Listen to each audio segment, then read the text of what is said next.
नमस्कार दोस्तों, आज हम सीखेंगे कि अमिताभ बच्चन के लाइफ से हम क्या सीख सकते हैं। पहली बात, अमिताभ बच्चन जी जब फिल्म इंडस्ट्री में आए थे तो उनकी ढेर सारी फिल्में फ्लॉप हुई थी।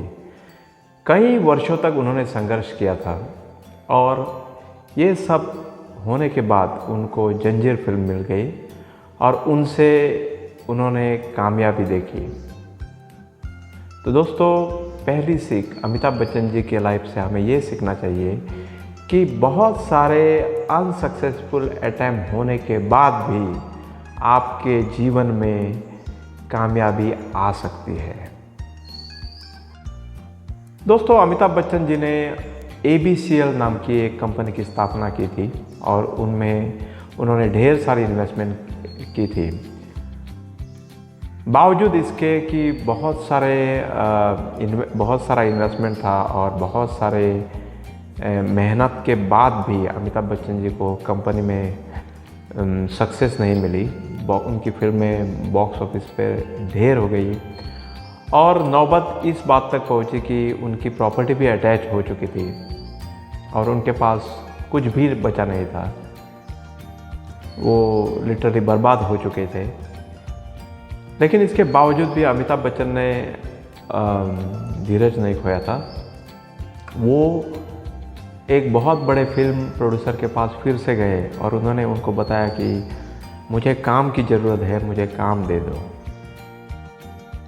तो दोस्तों, इसके बाद उनको काम मिला और उनकी फिल्में कामयाब हो गई और बाद में उनको कौन बनेगा करोड़पति का भी कॉन्ट्रैक्ट मिला, जिसमें उन्होंने बहुत सारी मेहनत की और वो फिर से कामयाबी के मकाम पे पहुंच गए।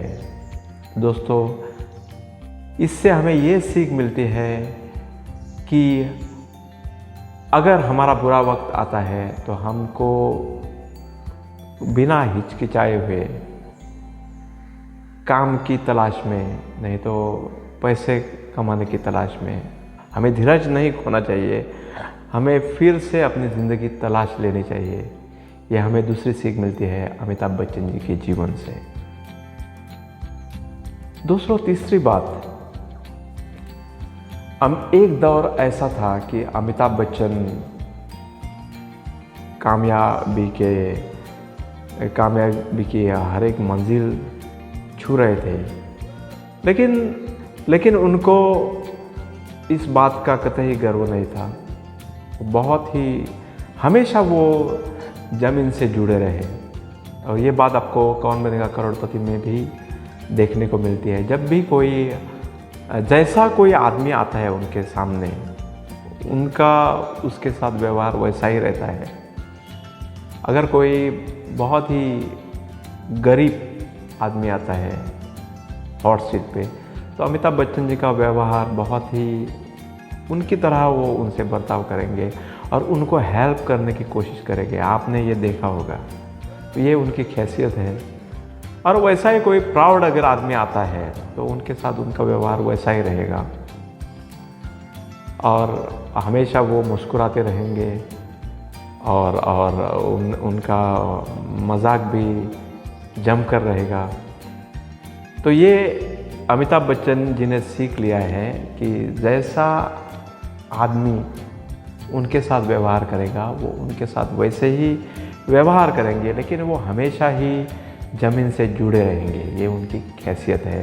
ये भी बहुत ही बड़ी बात है हमारे लिए। हम सीख सकते हैं कि आपके पास कितना भी पैसा आए, कितनी भी शोहरत आए, आपको हमेशा ज़मीन के साथ ही जुड़ा रहना चाहिए। आपको हमेशा डाउन टू अर्थ रहना चाहिए। दोस्तों, चौथी बात, आप अमिताभ बच्चन जी के किसी भी फिल्म का किरदार ले लो, चाहे वो शहंशाह हो, नहीं तो शोले हो, नहीं तो जंजीर हो, दीवार हो, कोई भी आप सीन ले लो, आपको उसमें हमेशा ही एक्सीलेंस मिलेगा। आपको हमेशा ही उसमें परफेक्शन मिलेगा। तो ये भी अमिताभ बच्चन जी की खासियत है कि हमेशा आपको परफेक्शन एक्सेलेंस, इसके पीछे आपको दौड़ना चाहिए, न कि पैसों के पीछे, और बाद में कामयाबी अपने आप ही आ जाएगी।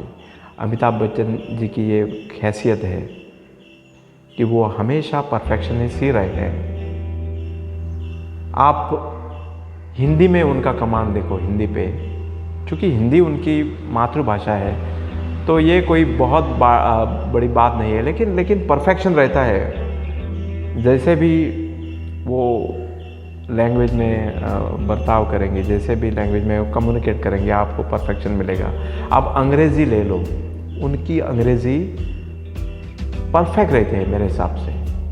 तो ये भी बहुत बड़ी सीखने वाली बात है अमिताभ बच्चन जी के जीवन से। और दोस्तों, पांचवी बात आप अमिताभ बच्चन जी को देखो, उन्होंने कभी भी एज के आगे हार नहीं मानी। आज तो वो 80 वर्ष के हो चुके हैं, लेकिन फिर भी कार्यरत है, काम कर रहे हैं। और उनके साथी वो तो आपको दिखाई नहीं देंगे, लेकिन अमिताभ बच्चन जी काम कर रहे हैं। दोस्तों, इससे हमें ये सीख मिलती है कि आपको अविरत काम करना चाहिए।